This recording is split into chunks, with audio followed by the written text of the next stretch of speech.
Welcome to the Cherry Beckert Tax Beat, a conversation about tax that matters.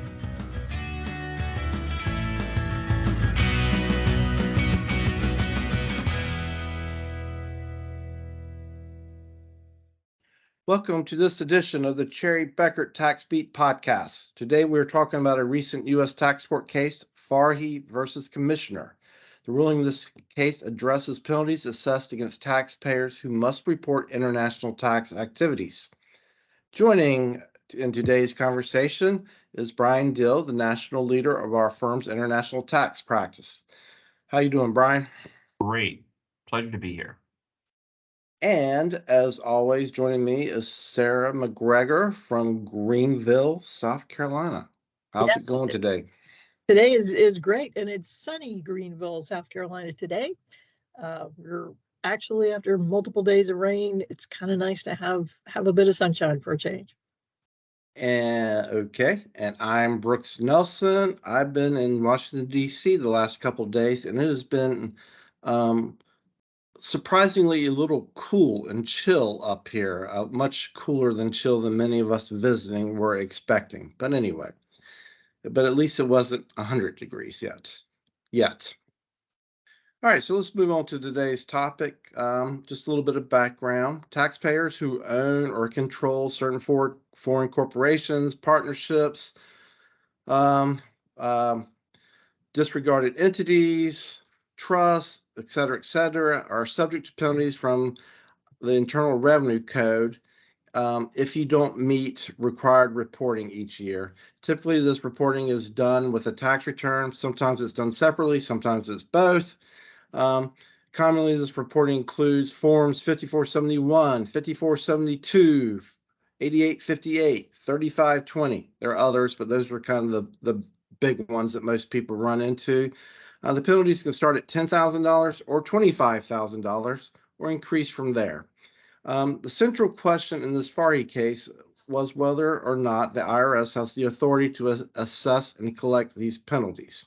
So, Brian, give us your expert breakdown of the Farhy case and the Taxpayers Challenge.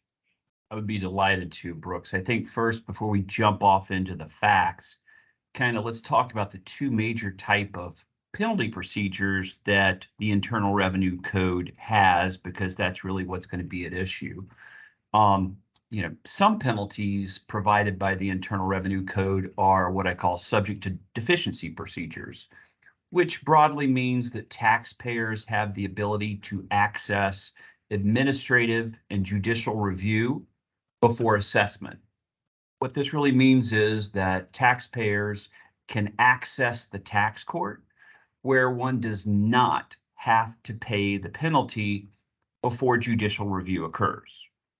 The other side of the coin is where the Internal Revenue Code gives the IRS the right to assess penalties without deficiency procedures, which really means that if you are assessed a penalty under one of those, as a taxpayer, you first need to pay the penalty and then go to district court or the court of claims, and you don't go through the tax court, which hears claims without paying the tax. And I think that's a good background to what this centers on. And let's turn now to kind of the specifics of the case. So Elan Farhy involved the failure to timely file Form 5471 for his Belize foreign corporations. He was assessed $60,000 per year from 2003 through 2010. So about $500,000 of penalties were at issue. The IRS have always held that 5471 penalties under Code Section 6038, for those that are interested, are what we call assessable penalties, meaning you cannot access the tax court. You don't go through deficiencies. So the taxpayer must first pay the penalties and then get judicial review. Farhy managed to raise this issue of assessable about 5471 penalties before the tax court. So this did go to the tax court solely on this issue about the type of penalty procedure. Amazingly, though, Farhy did not argue that 5471 penalties were subject to deficiency procedures. Instead, Farhy argued that 5471 penalties are subject neither to deficiency procedures nor assessable penalties, which is kind of strange.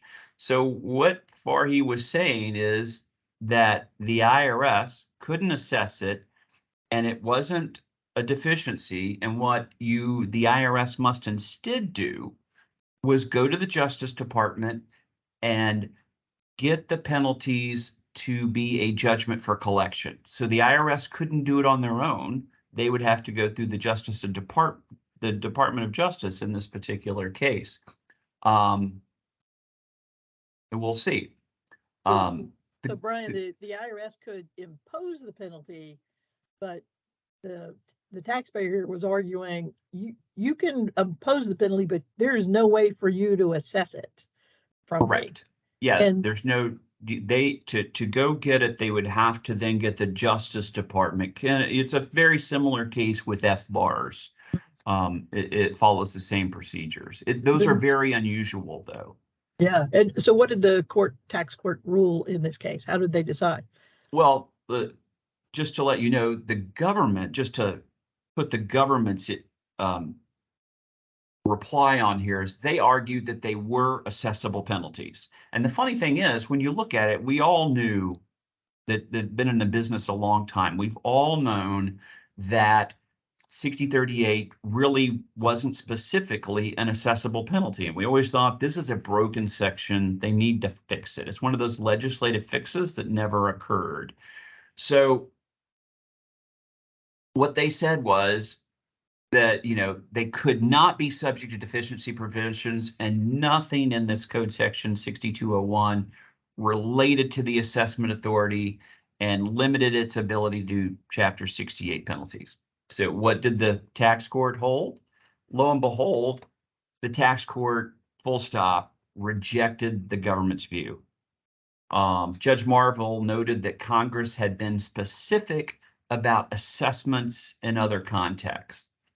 And, it's kind of interesting what he said here. Marvel said the court is loath to disturb this well-established statutory framework by inferring the power to administratively assess and collect the Section 6038B penalties, i.e. 5471 penalties, when Congress did not see fit to grant that power to the Secretary of Treasury, as it did for other penalties of the code.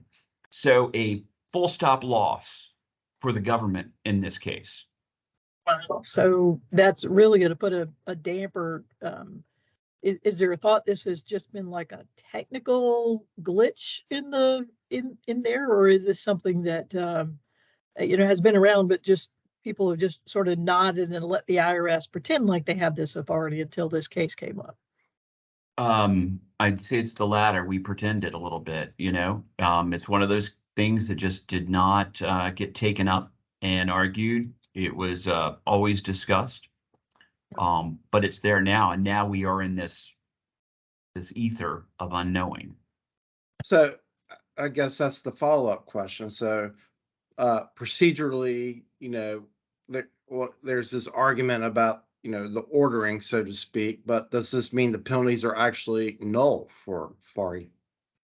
I think that's an interesting question, Brooks. I think there's a couple of things to think about that. The answer is no, from a technical perspective. And so let's look at, we've gone through the tax court.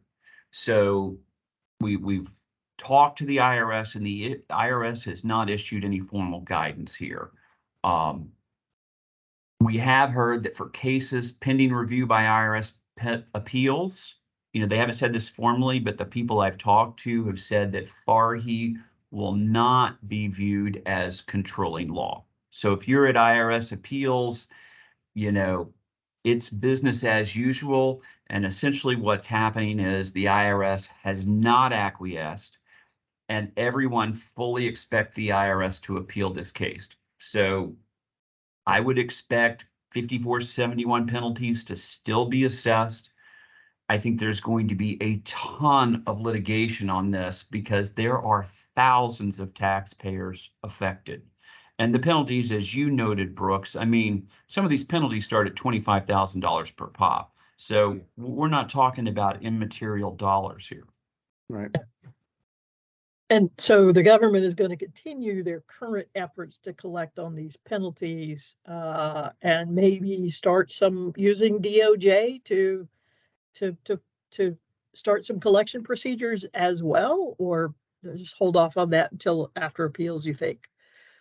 Yeah, I think after appeals, I think they are going to try to use their normal collection procedures to collect these things, right?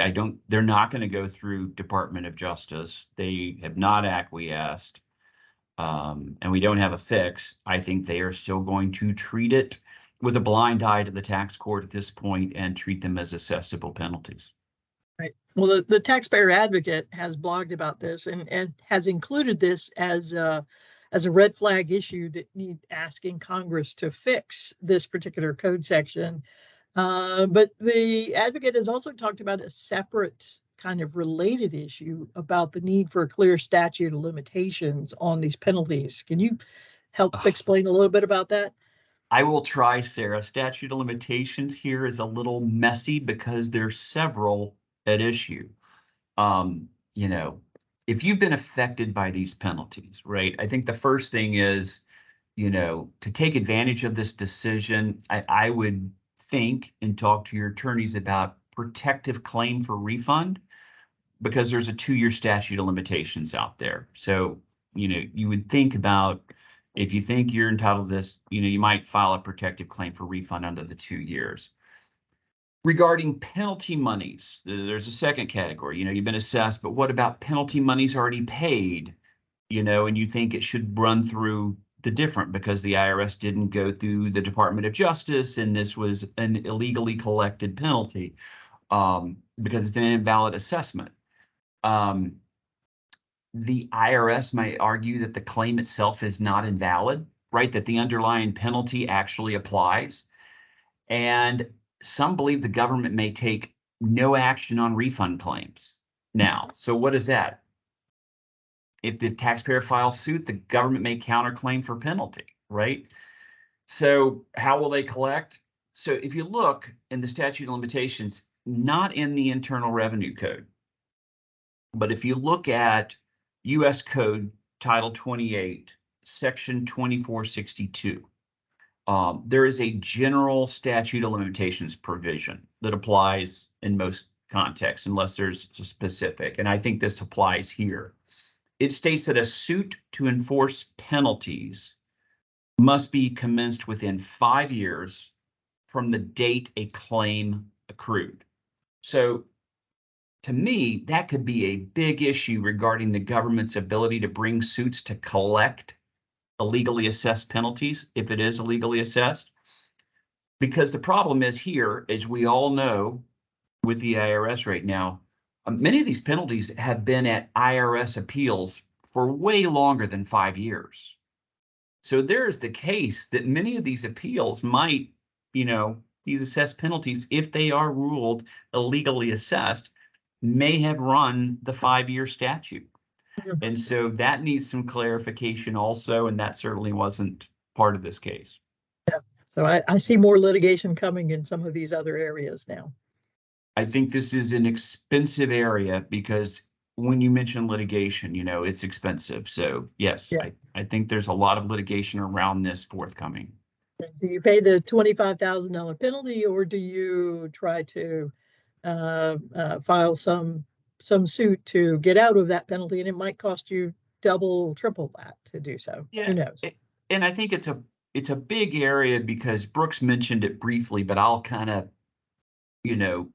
mention here, it's not just the 5471, which is for investments in foreign corporations that, you've got the 5472s where you have 25% foreign owned U.S. corporations or foreign corporations that are doing business in the U.S.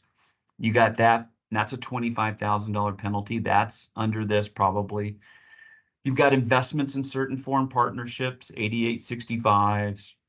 You have, which apply to a lot of people, is the 8938, specified foreign assets. I mean, there are a lot of people with just regular 1040s that have those specified foreign assets and that $10,000 penalty exposure. So even if you're not in the commercial sphere and you're just a 1040 taxpayer, you know, the 8938 can reach out and grab you in this particular area. And then you have Form 926s, which can be up to $100,000 penalties when you transfer property to a foreign corp. You got 8858s, which are divisions or branches essentially of a U.S. business. And then you have, or where we do help some clients that expatriate, the 8854, that's there. And then some are arguing, and I have not looked at this personally and won't comment today, that this decision also applies to 3520s. That could be the case. I have not researched that personally. Well, I think it really puts taxpayers in a tough situation though right now. You know, the ultimate end game, of course, they're going to figure out some way for the IRS to collect penalties on this. And it seems to me there's a question of, are you a fortunate soul who falls into a technical glitch loophole and you get out of jail free card during this little interim step? I mean, because, you know, again, there's no question in my mind somebody's going to fix this. It's just a matter of, you know, going forward. It's like what happens in this little interim space. I think you summed it up really nicely, Brooks. I think the way the headlines in the news are reading is though this is just relief for the taxpayer and they're selling it as such. You know, perhaps you get that, you win the lottery and you get the out of jail card, and that's great. But I think for a lot of other taxpayers, we already know the government is facing a lot of administrative, but I think for other taxpayers, if they have to go through Department of Justice and have to access that system without a legislative fix, this is not, in the long run, a good thing for taxpayers either. I think it's a lose-lose situation. Yeah, for sure. And I think that's my big message here, is that this is not what I would consider a win for taxpayers in the long run. No. You know, being on both the advice and the compliance and reporting side, I see this as very burdensome on taxpayers. Right. All right, so let's don't let this go by. We got Farhy, but let's just, I think, flash back to the Bittner case that came out not that long ago too, and maybe briefly compare and contrast these two cases. Well, I think the interesting thing is, you know, and I'll mention Bittner here, but I think both Farhy and Bittner is a lose-lose for the government on both situations. I think in Farhy, and let me be frank here, the people I spoke to at Treasury and the IRS, they knew about the assessable penalty issue. I mean, we've talked about that in circles for over a decade, and they knew they needed to get it fixed, and they did not get it fixed. And I think they could have got it fixed. And now I think Treasury and the IRS have a little egg on their face because they failed to get that fixed. And that was a big loss for them. And now they're having to stretch, and they're on the losing side. Bittner is one of those cases where I think they had some hopeful reading. And so this in the FBAR context was, you know, when you report on your foreign bank account reports, you report all your accounts. So the IRS or Treasury essentially argued that the penalties imposed, which can be very high for FBARs, were imposed on a per account basis. And the Supreme Court said, no, this is clear, you know, because of the way the language, we won't get into that case today, but it was on a per report basis, which is a big win for that is a huge win for taxpayers. Yeah, that is a clear win for the taxpayer. Right. And, you know, but the IRS had some circuits agreeing with them until the Supreme Court had to decide the issue. We had split circuit decisions there, which was interesting. So in light of all this, what are you recommending to clients and about international assets and operations and reporting in light of the Farhy case? I think Farhy and Bittner both should drive home to those taxpayers that are going to operate in the international sphere is that international reporting and compliance are complex, that you need to get your ducks in a row, and that you, with this mess out there currently in Farhy, do you really want to access, this litigation nightmare, or do you want to take care of it up front? I would say the message is very clear. Get ahead of the game, get your ducks in a row, get your reporting done correctly, make sure you have your facts straight so that your advisor and person doing the compliance and reporting can get it accurately completed. Because I think more than ever, it's demonstrating how you don't want to go down the penalty and trying to get relief. It's going to become more difficult. And I think the more global operations are, this is a true statement for all countries where your business may be operating or where you have investments, is to be clear and stay on top of the reporting that's necessary in all those locations. And I would say, Sarah, that it is complex because, if you invest through pass-throughs here in the US, you still may have a reporting requirement because it is investing in foreign operations, through constructive ownership, through the rules of attribution. You may get pulled into this.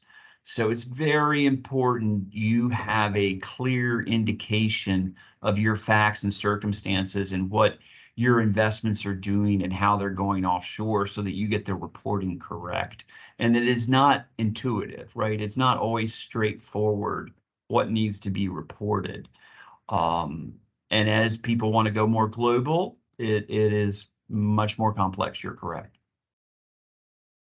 Okay, so I'm going to I actually think both of y'all just did final comments, and I think a very good overall summary, in which I will just go ahead and echo. The bottom line is, let's do it, make a good faith effort to get it right up front, and then you don't have to be fighting with the courts, DOJ, IRS appeals, IRS agents. None of that's any fun. And the amount of dollars on the table make it such that you have to respond in some way most of the time. Okay, so that's a wrap on today's discussion of international information reporting penalties and the tax court ruling in the Farhy case. Thank you for listening in. A quick disclaimer that we are not providing tax advice on this podcast. Please consult with your tax advisor, hopefully at Cherry Beckert, with your specific tax issues or to discuss information from today's podcast. Check out the firm's website at cbh.com for the latest guidance and materials on this and other tax and business topics. This concludes today's podcast. Please like, share, and subscribe. Thank you, Brian. And thank you, our listeners, for spending your time with us. We truly appreciate it. Let's call it a day and go forth in peace.